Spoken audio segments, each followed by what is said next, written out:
नमस्कार, the best teacher YouTube च्यानलमा यहाँहरूलाई पुनः स्वागत छ। अनुभूतिले कसरी बेस्ट टिचरको काम गर्न सक्छ एकछिन निहालेर हेरौँ। धेरै सजिलो छ। अहिले यो कोरोनाको बेलामा तपाईँ हामीले एकैछिन 1 मिनेट सोचौँ त।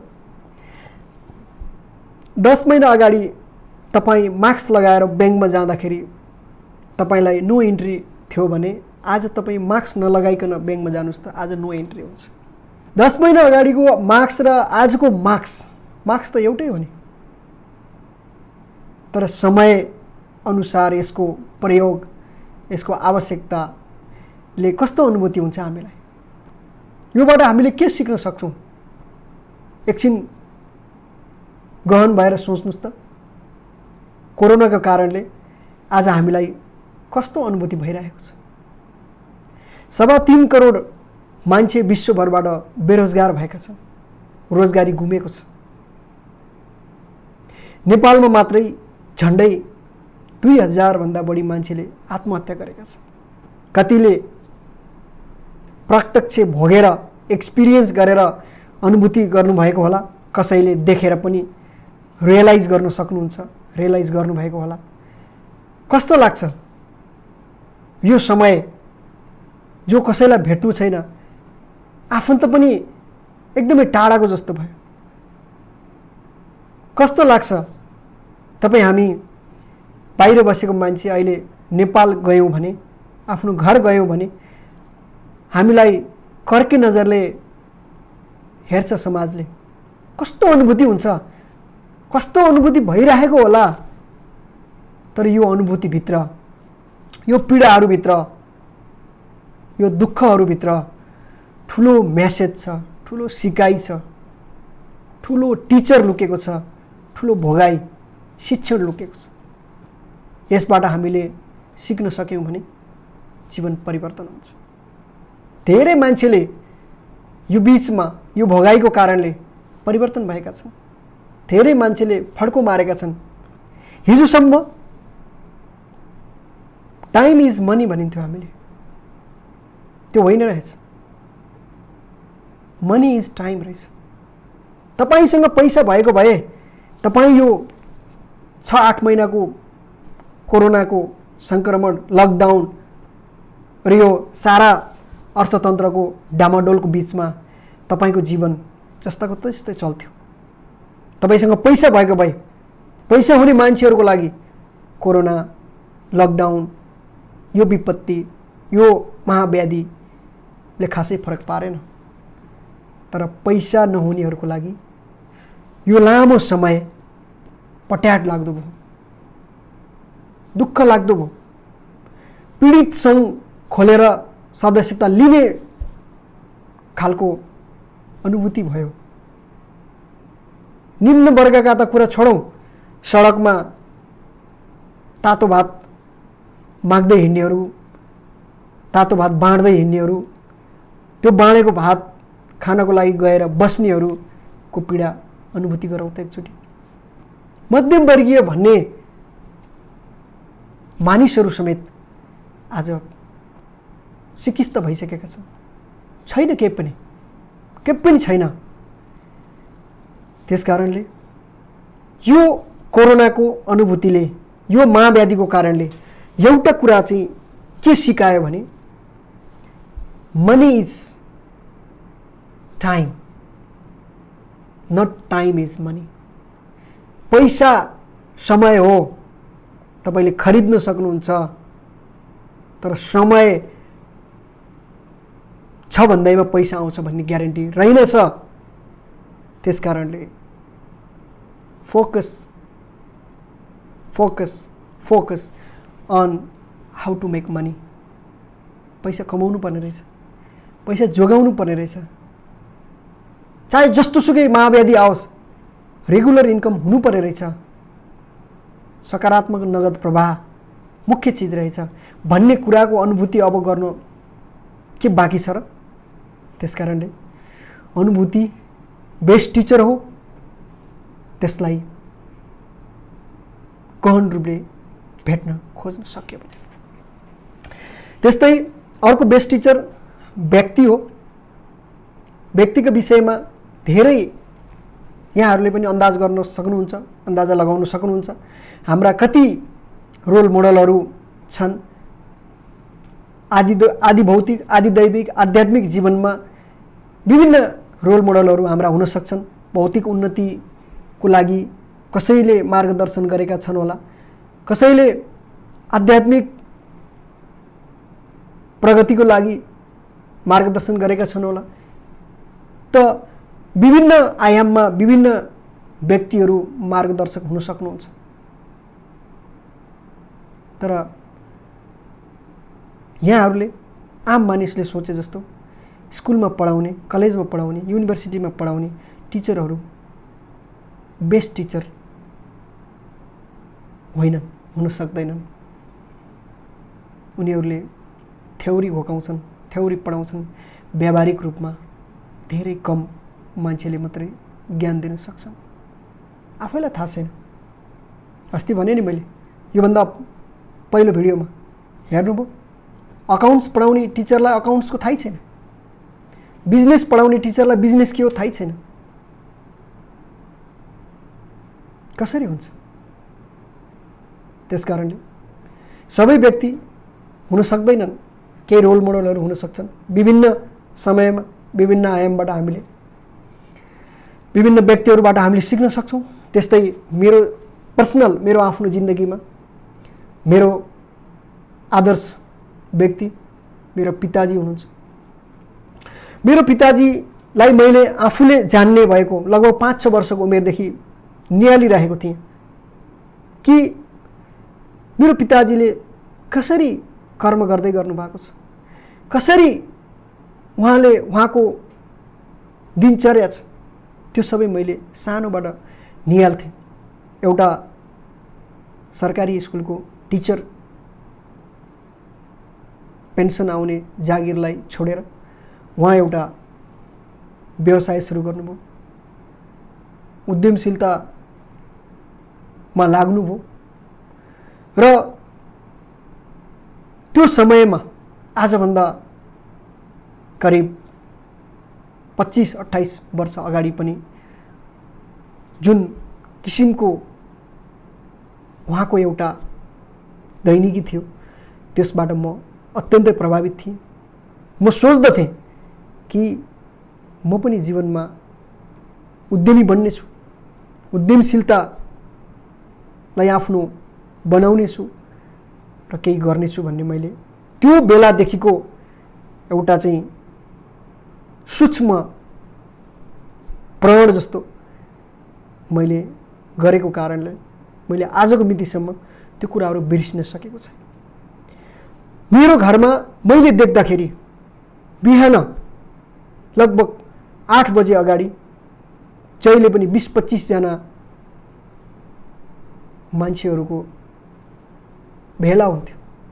त्यो भेला कुनै सभा गोष्ठी केही पनि थिएन।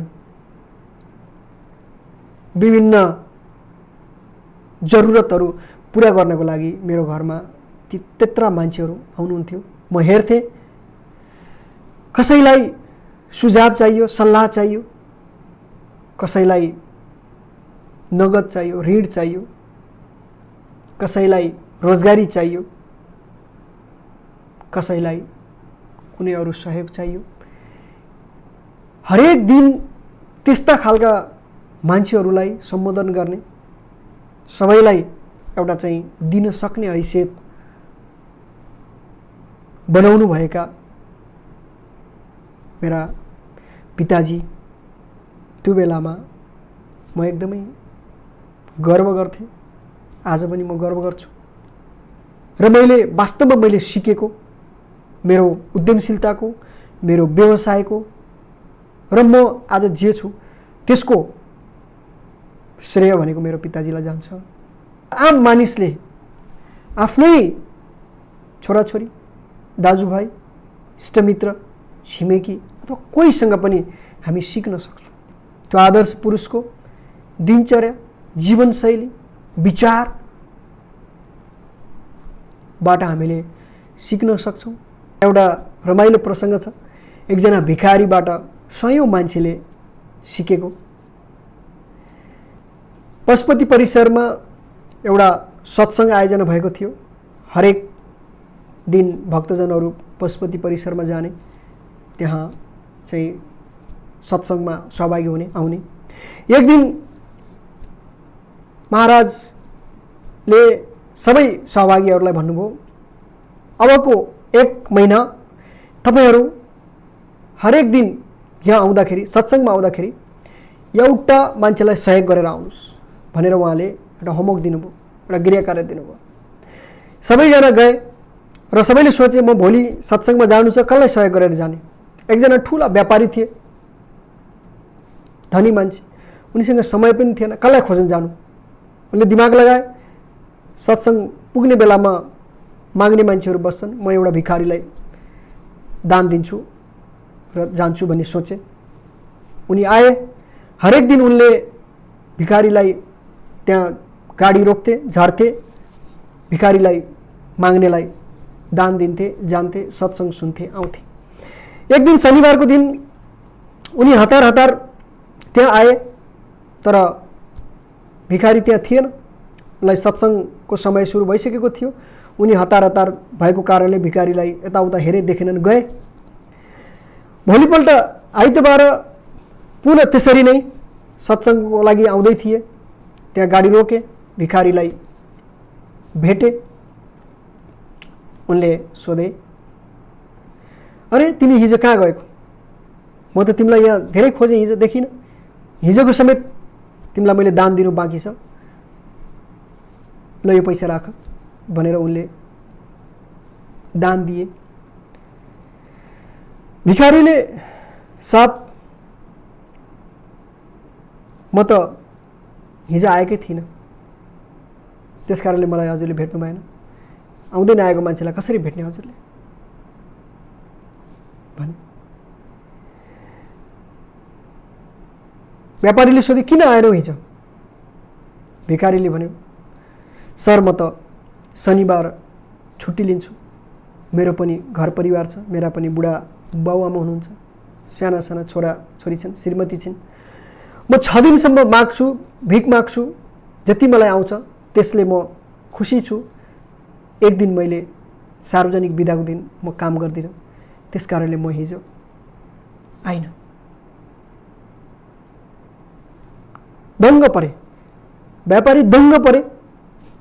सोच्दै सोच्दै गए, सत्संगमा गए। सत्संगमा त्यो दिन गुरुजीले सबैलाई, ल आज सबैले एक एकवटा आफ्नो आफ्नो अनुभव सुनाउनु भनेर भन्नुभयो। सबैले आफ्नो अनुभव सुनाए। ती व्यापारीले उठेर आफ्नो भर्खरै भिखारीसँग भएको संवादको अनुभव सुनाए र त्यही उनले एउटा प्रण पनि गरे, गुरु महाराज म आजदेखि कसम खान्छु, म हरेक बिदाको दिन म मेरो समय परिवारलाई दिन्छु।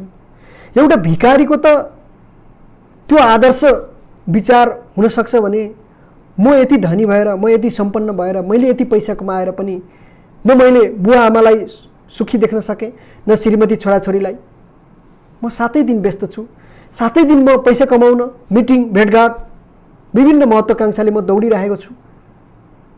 तर मेरो परिवारमा के बितेको छ, मेरा बालबच्चा मसँग समय व्यतीत गर्न चाहन्छन्, मेरो श्रीमतीको पनि कुनै रहर इच्छाहरू होला, बुढा बाउआमाले पनि त मसँग गफ गर्न खोज्दा हुन्। मैले त आजसम्म त्यतातिर दिमागै लगाइनँ, म केवल पैसाको लागि दौडेँ। मैले आज भिखारीबाट ठुलो शिक्षा सिकेँ गुरु महाराज भनेर उनले आफ्नो एउटा अनुभव प्रतिज्ञा पनि सुनाए। त्यो लाइभ टेलिकास्ट भएको थियो। त्यही बेलामा एउटा घरका अत्यन्तै व्यस्त ब्याङ्कर, उनी हरेक दिन बाहिर जाने, काममा जाने, कहिल्यै पनि घरमा टाइम नदिने, बिदाको दिन शनिबार सधैँ बाहिर जाने मान्छे। त्यो दिन पनि शनिबार दिनभरि अफिस गएर काम गरेर आएका ती ब्याङ्कर घरमा टिभी हेर्दै थिए। त्यो लाइभ हेरिरहेका थिए। घर परिवारका अरू सदस्यहरू पनि बसेर हेर्दै थिए। सबैको अगाडि ती ब्याङ्कर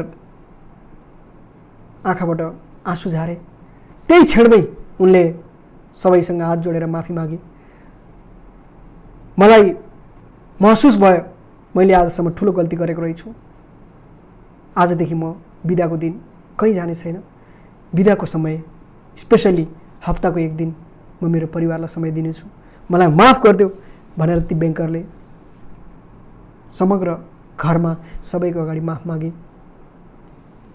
कति घर परिवारहरू बिग्रिएका छन्, कति घर परिवारहरू टुटेका छन्, कति छोराछोरीहरू कुलतमा फँसेका छन्, कति असन्तुष्टि छ प्रत्येकको घरमा। ती सबै कारणहरू एउटा हो समय, जहाँ घरको मूली मान्छेले, घरको जिम्मेवार मान्छेले घर परिवारको लागि समय नदिनाले धेरै घरहरू उजाडिएका छन् र एउटा भिखारीको आदर्शबाट सयौं हजारौं लाखौं घर परिवारहरू टुट्नबाट भताभुङ हुनबाट जोगिएको हामीले महसुस गर्न सक्छौं। व्यक्ति जो पनि हुन सक्छ, तर उसले बोकेको विचार र सिद्धान्त धेरै मान्छेलाई प्रभाव पार्न सक्छ। त्यसकारणले व्यक्ति पनि एउटा बेस्ट टिचर। मैले भनेका 4 किसिमका बेस्ट टिचरहरू परिस्थिति, भोगाई, अनुभूति, व्यक्ति, यी सबै बेस्ट टिचरका विशेषताको कसीमा राखेर हेरौँ त तपाईले पैसा तिरेर, महँगो फिस तिरेर तपाईले बेस्ट टिचर हायर गर्न सक्नुहुन्न। भनिन्छ नि गुरुको भ्यालु हुँदैन र जसले आफ्नो भ्यालु प्राइस तोकेको हुन्छ ऊ गुरु हुँदैन। त्यसकारणले द बेस्ट टिचर एकाडेमीको एकदमै एउटै लक्ष्य आम मानिसलाई बेस्ट टिचर खोज्नको लागि प्रेरित गर्नु हो। बेस्ट टिचर भेट्न नसकेकाहरूको बेस्ट टिचर खोजिदिने हो, त्यो पनि निशुल्क। र हाम्रो समाज जस्तो हामी बनाउन चाहेका छौं त्यो दिशामा अगाडि बढ्नको लागि हाम्रो सकारात्मक प्रयासले कहीं यो समाजलाई फाइदा होस् भन्ने हाम्रो चाहना छ। भिडियो अन्तिमसम्म हेरेर साथ दिनुभएकोमा यहाँहरू सबैलाई धन्यवाद भन्न चाहन्छु। कृपया the best teacher YouTube channel subscribe गर्नुहोला। धेरै किसिमका भिडियोहरू, सामग्रीहरू हामी पोस्ट गर्नेछौँ, यहाँहरूले हेरेर लाभ लिन सक्नुहुनेछ। यहाँहरूको समयको लागि धन्यवाद। नमस्कार।